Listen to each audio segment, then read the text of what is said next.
Hey, how's it going? I haven't made a video for a while. I've been going through some things. Sorry about that. I really didn't think anybody would care about my videos, but I didn't get no huge response like a lot of them people, but I was surprised with what I got, and I heard some nice things, and that was pretty cool. Uh, I thought people would just change the channel, you know what I mean? Which is cool if you want to. But I got all dressed up for this video. I got this hat the other day at Walmart. Um, and I put my cleanest dirty shirt on, and I'm actually wearing my pajama pants and I think two different shoes. But I couldn't find my hairbrush. I think my dog took it. I got this dog. He's real cool. He's my buddy, but that's his name, Buddy. Hey, Buddy, come here, Buddy. I introduced you to him. See, I got Coco. She's a service dog. But once I got Buddy, if I leave him alone, he chews my stuff up, steals my hairbrush, whatever. There's Buddy right. Hey, Buddy, come here. There's Buddy. What are you doing, bud? Boudreaux. That's Boudreaux. I call him Moose sometimes. He just turned a year old on January 4th. I think he's up around 100 pounds. He's a big baby. But no one will come in this yard. Anyhow, I got my pajama pants on. I've been having a lazy day. I don't have a lot of energy these days, Buddy. And there's Buddy, see? Anyhow, there's Coco. Ow! Get off. Get back. Go on. I'm busy. I'll talk to you in a minute. So anyhow, I'm doing this on my cell phone. And one of the guys, I asked for some hints. He said, turn your cell phone sideways so you get a better picture on your end. So I'm doing that. I have a little video camera and it worked out pretty good. It's one of the older ones, but you have to run it through the laptop and then upload it to YouTube, and I pawned my laptop. That's the way it is when you're a broke dick. But anyhow, I'll get it back on the 3rd when I get paid, and I'll put out some better videos. I'm sorry I haven't put more videos, but these pajama pants, I believe, are Victoria's Secret. But I might have got them at a yard sale or Salvation Army. I don't remember. But you know, when you're as big as me, even if you're wearing Victoria's Secret, you're never going to be a swimsuit model. So it don't really matter. And the beautiful thing about this YouTube thing is you can't tell if I showered or not. You can't smell me. And I look pretty damn good, so anyhow, that's the way that goes. You could just wonder. Anyhow, I had that surgery for my bladder cancer a few months ago. I think it was about 4 months ago or something. I forgot. But you know, they put me off for about 5 months, gave me the runaround. I was peeing blood and blood clots, and towards the end there, my urine looked like when they take blood out of your arm. But when I'd go to the hospitals, you know, they ask where you live, and I put homeless because I live in my camper. I think I got slow played. So it might be in my kidney, but I'm not in no pain. They went up through my penis, and not to be too graphic, they took out a tumor the size of my fist and a tumor the size of a golf ball down through there. I imagine they slice little pieces and take it out. And I didn't really, you know, I was asleep and everything. But afterwards, I had this catheter. My God, it felt like someone slammed my thing in the car door or something after a couple of days of that. So then I had this friend that used to be in a wheelchair, and I remember he used to take one in and put one in, take it out when he'd have to go pee. You know, he was stuck in the wheelchair. So I was going to do that because it hurt. I mean, God, it hurt. And that thing constantly hanging on there, and I don't know what they did to me, but it's a good thing I didn't pull it out, because when I finally went and had it pulled out, I couldn't make myself do it. You know, it's kind of a sensitive area. But I guess that thing got a balloon on the end of it, and I would have tore some stuff up if I did that. So, but you know, I had that surgery, and I'm so disgusted with doctors, man. You know, I know there's probably some good ones, and I shouldn't judge them all, but for the most part, it seems to me like they don't become doctors to help people. They become doctors for BMWs, Mercedes, and status. You know, it's kind of like if you got some money, we'll save your life, and if not, just go ahead and die. And they're the good guys. I'm the scumbag. You know, I'd do it for you in my garage if I could save your life, but you know, I'm just a scumbag. I got a GED, not a PhD. But anyhow, so they did that surgery. When I woke up, I was supposed to have this liquid chemotherapy stuff in my bladder, and didn't have it. Right? He said there's a hold on it. It's called BCG or BMG. I don't know, something like that. I guess they've been using it for 20, 30 years or something. The manufacturer didn't produce enough, so everyone across the United States that have bladder cancer is on a holding list. I don't know. So, you know, I went back home and I call his office, and the women there were so damn rude, you know. And I'd have to drive for about 2 hours to get there because my insurance lost their contract in the county I live in. So, anyhow, after a while, they didn't call check on me or nothing. I called them, and the women were so nasty to me on the phone.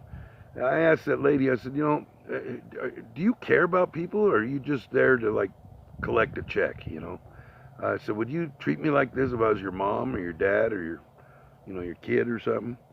And she got kind of nasty with me, and I called her an uncompassionate bitch, and they sent me a letter and said they wouldn't see me no more. And I don't know, I gotta quit doing that, but I looked in the dictionary, and it's actually the definition of a bitch is a female dog. And I have none against women. You know, I give respect to women until they act like that, you know. It's kind of an important thing. And she had no compassion at all.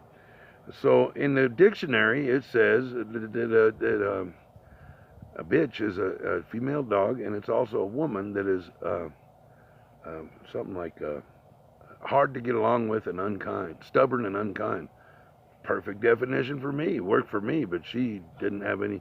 So since I called her that, and they wouldn't see me no more, so I never went back to the doctor, and I ain't going to. The hell with them.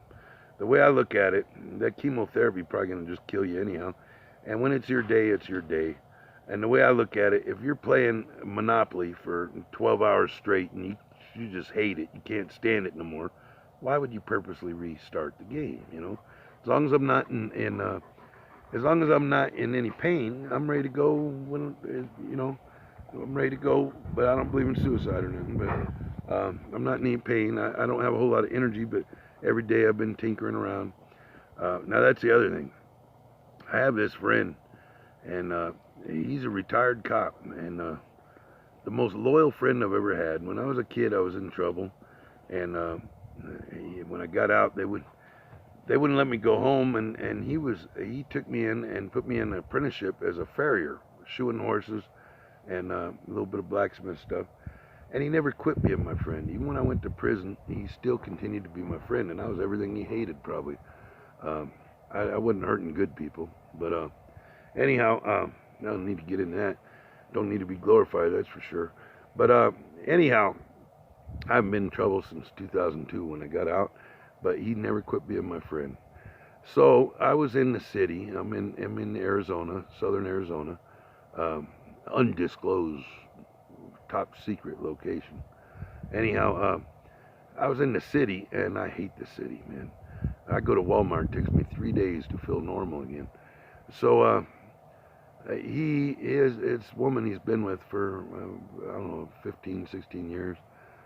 It's like their husband and wife, but he's 75 and I think she's 65 or 68 or so. Very sweet lady.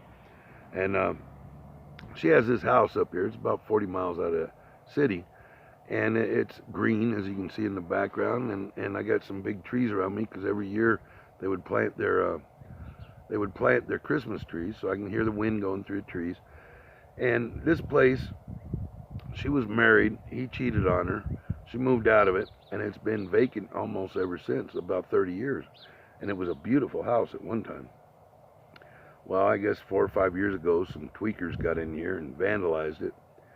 And, you know, nothing had been trimmed around here for 30 years. And she's kind of a hoarder, you know. She got upset because I was going to throw away some pine cones I raked up. And Jerry told her, he said, babe, we got pine cones from 4 different states. Why do we need more? But anyhow, she likes to save things. I think there's 15 phone books in there back when they had phone books. I can't throw them away. But so he said, you can go up there and park and stay there as long as you want. And I'm used to hauling my own water and using my solar or whatever, you know, running the car if I ain't got solar, if I pawned it, or a generator or something. I don't know, little generators. But anyhow, it's nice here because I got water. We put in the water line. We'd turn on the water, and the meter would be going 1,000 miles an hour. No water come out in the house. So the line had rotted under the ground or something. So we had to put a new line in. And I just got one spigot, you know, well, 2 spigots on one line, but I run my RV hose to it. And I got electric. And here it gets a little bit warm. I'm at about 4,800 feet. And it's not real bad. I can stand it. But I can run the AC on my camper if I need to. Do it as little as possible. It's a 4-bedroom house, and it's got a old cook stove oven with an oven and everything, you know, cast iron. It's really cool. And it's got another, you know, like a steel type wood stove, and then it's got a fireplace. But I mean, this place was ramsacked, you know. So I've been cleaning it up, and I've trimmed all the trees, and I've cut the grass, and I like it because I'm actually happy here because I can tinker on stuff, you know, and then my camper that I had, it was a Lance camper. I'm going to be selling it. Maybe I'll put it on here. I don't know. It's a really nice Lance camper. It's an older one, but at the time it was like the biggest you could get. Hangs 2 foot out of my long bed truck, you know. So Jerry, my buddy, he had bought a new camper, and he gave me his old camper. It's a Fleetwood, Elkhorn Fleetwood, and it's 1,000 pounds lighter. My truck handles it a lot better, and he did a lot of little things to it that you know, you aren't going to have when you buy them. For one thing, he took bull hide with the hair still on it and put it in the inserts of the cabinets. It looks real cool. And then he did a lot of different little things. And so the other camper, I'd put pictures of my grandkids. I just stuck them to the wall. Well, it's kind of paneling in them campers. So I know when I pull it off, it's going to leave an ugly spot. So I'm waiting until on the 3rd, I'm trying to buy some paint, take them pictures off and sand the walls, paint them. And then my dog had made a mess of the cushions. So I'm going to buy some of them mattress toppers and have them covered or cover them myself. And I got one clearance light that come off from a tree. I need to replace it, and I'm going to put it up for sale. Then I'll use that money to put heavier leaf springs on the back of my F-250, because I live off about $750 a month, you know. So these projects take forever. But with me being here, you know, I don't have to pay anything. I'm going to start paying my own utilities, but and I like things green, so I've been watering. But you know, I think them leaf springs are about $600, and I'm gonna put the heavier coils in the front, because when you're driving, it'll get to doing this, you know, and on windy roads like going up through Parker, Arizona to Lake Havasu, and or going through Salt River Canyon, you know, it gets pretty scary with the big camper. But it'll be better to have the heavier springs. And then Bob Wells gave me I guess he checked out one of them folding, it was like a Chinese brand or something, but a folding 200-watt panel that folds up like a suitcase, and it's cloth, and it came with a little PMW whatever they call it, the PWM, right? Anyhow, I want to get a MPPT charger, but he gave me that charger, and but I want to get what I used to do. I had this camper this trailer I'd bought, and someone took school lockers and put them on the sides, kind of like made it like a utility trailer, you know, like a utility bed, and I was hauling it. But when I'm out in the boonies, you know, when I go out, when I boondock, I'm in the boonies. I try, if I cannot see someone for 3 weeks to a month, that's when I'm the happiest, you know. I'm not there to impress people with my rig and get to know people. I don't need any friends. I don't need any problems, you know. I never had an animal rob me, steal from me, be scandalous with me, divorce me, call the cops on me. Never. And I've learned a lot better lessons from the animals and the wildlife. Seem like they're more important to me than the ones I learned from society, like how to just drive on past by people when they're broke down on the side of the road. I don't expect a deer to stop and help me, or a bear or anything, so I don't get let down. But just watching them and observing them, I learned a lot of lessons that really seem to matter, a lot more than the ones I was taught by society, like how to judge people and look down on people for the way they're dressed and judge them by, their credit score and tax bracket. But, that's one thing I want to talk to you about. I have that friend of mine, Jerry. I wrote a poem that I like to write a lot. I write songs. I like to sing the blues. And I write songs and poems and get stuff out of my head, And I wrote him a poem, or I wrote a poem and read it to him. And he liked it. But he says, I'm going to be honest with you. He's like a dad figure, He said, I like your writing. He said, but it all seems so dark. He said, I wish you'd put some hope. And I said, what do you mean? He said, well, it sounds like you're pissed off at the world. Like you think all of society's screwed up and you're the only one that got it right. And I said, well, I guess I do kind of, But then he told me, he said, what about all the people that have helped you? And, there is a lot of people that are bad, but there's a lot of good. He said, I just wish you'd put some hope in your poems, So I wrote him a poem last night. I put it down in the, I don't know how to put text on YouTube. If you know how to do that, man, I see some people do some fancy stuff on their YouTube channels. I don't know how to do none of that. But if you know how to, I want to put some of my poems on there. But see, like right now I'm using the phone, and the poem's in my phone. So how am I going to read the poem? I have to turn off the camera. So, and I don't want to write all that stuff down. I use voice to text and go back later and put all the commas, periods, all that. But anyhow, some lady, I forgot her name, but she said some real nice things, and I responded to her, and I sent her that poem, see what she thought. So if you want to look at it, it's down there in the comments. To get to the comments, you scroll all the way down through all them videos, and then there'll be a section, and it's from a lady. I'm sorry, ma'am, I forgot your name. You're very nice with the things you said, but it'll be in the response to one of hers. You can read my poem, tell me what you think. And I got some other ones I want to put on there, in case anyone cares, or, if I die, my grandkids could read them or something. I never get to see them. Kids use them as weapons. But, anyhow, so I was going to stay here till about May and try to get them springs put on the truck and get a better solar system. On Bob Wells, you got a thing you can apply and get some solar panels. I'm living off $750 a month, so it's hard to get all that. Something keeps going on, and the guy over there using one of them electric blowers. But anyhow, it's kind of weird being. This is a very small town, and I really like it. The people are great. I can play my music. I can sing. My little amp and mic stand. No one cares. And I got both campers here now. I got the other one up here so I can clean it up. And the other one I got set down on blocks so I can use the big truck. Like right now I'm hauling some brush. And I like it here, but I want to get back out there on the road as soon. Not on the road. I'm only on the road to get to the woods, to get to the trees. If you want to find me happy and peaceful and free, look in the trees. That's where I'll be. But anyhow, I love the trees, man. Being down there last year, I went down to a Quartzsite. Got one of them stickers where you can stay for extended stay. And it was like a damn parking lot, like a desert parking lot, All you saw was RVs and RVs and everyone trying to outdo the other guy with their $1 million rig and their $60,000 side by side. And that ain't camping to me, but them big ass motorhomes, you can't even take them through a dip without ripping out your plumbing.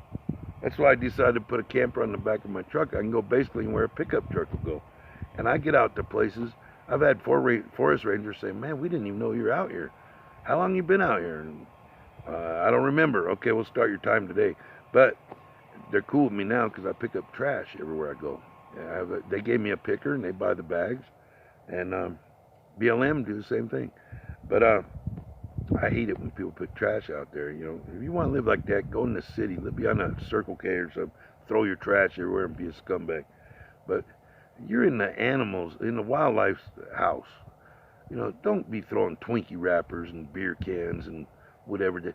One guy left his damn, he at this campground up in Flagstaff, Arizona, left his damn, someone did their A-frame, upper and lower control arm bushings, or control arms, and left the old ones in the fire pit. Just car parts sitting there in the middle of the National Forest. It pissed me off. This other lady, she's supposed to be like a female Grizzly Adams or something, Miss Hippie. She was real cool till she had a little bit of wine. She turned psycho from hell, man. She wanted to move her camp down by mine. She's sleeping in my camper. In the middle of the night, she says, well, I think I'm going to go out to my tent. It's okay, I'll see you in the morning. I can't believe you're going to let me go out there. Whoa, whoa, whoa. What am I supposed to do, man? Tackle you? I mean, you're a grown woman. If you want to go sleep in your tent, sleep in your tent. I mean, you want to sleep in here? You want to sleep with a neighbor? All the neighbors? You know, go into town, sleep. I don't really care, you know. I'm camping, man. And if you don't like my channel, change it. Turn the page, you know. But anyhow, this lady's supposed to be like Miss damn Grizzly Adams or something. And